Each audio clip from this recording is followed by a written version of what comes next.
Hi there, I'm Sam from 5D Net Zero, and today I want to talk about some recent news coming out of Google. You may have seen various articles headlined "Google ditches carbon offsets" or "Google is no longer claiming to be carbon neutral."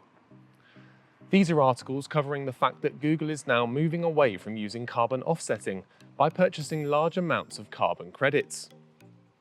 In case you're unsure of what carbon credits are, these are bought by corporations to offset their emissions in order to be able to call themselves carbon neutral.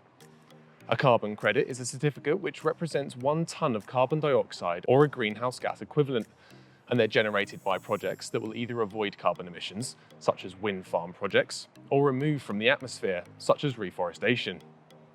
Companies will buy however many of these credits that are required to offset the emissions produced from their operations. For a company like Google, this is likely to be quite a few, even with other efforts to reduce emissions. But what does Google moving away from carbon credits actually mean? Well, to summarize, Google is no longer supporting offsetting projects, but instead they're looking to improve internal systems and invest in carbon removal. This is not necessarily a good thing, and Google has recently reported a 50% jump in emissions due to the demands of artificial intelligence. So it might seem counterproductive to move away from offsetting at this moment in time.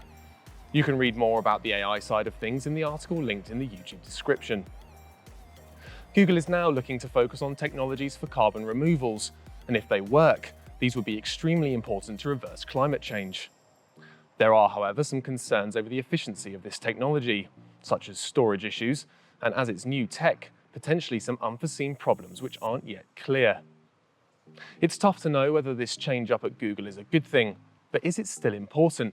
The answer is yes. This is because Google is a market driver which can be a passive role model to other companies. It's important to note, however, that there's no single answer to a problem, and therefore we need to still support high-quality carbon reduction projects. But why are we talking about this at 5D Net Zero?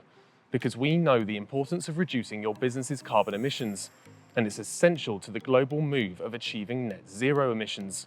It's important to add that while offsetting shouldn't be your first step in reducing business emissions, strategies such as supporting carbon projects and investing in future green technologies are essential to the global transition that's needed.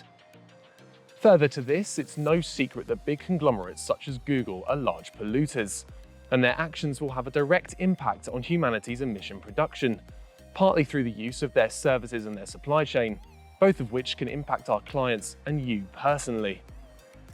This isn't us slamming Google at any rate. Their net zero roadmap has outlined their plan and some proof of action, and we fully support their ambition to become net zero by 2030. So what do you think? Is this a win for the climate, or should Google continue its support of their existing offsetting partnerships? Thank you very much for watching.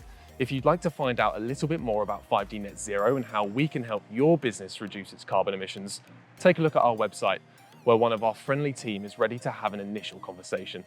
See you again for another video very soon.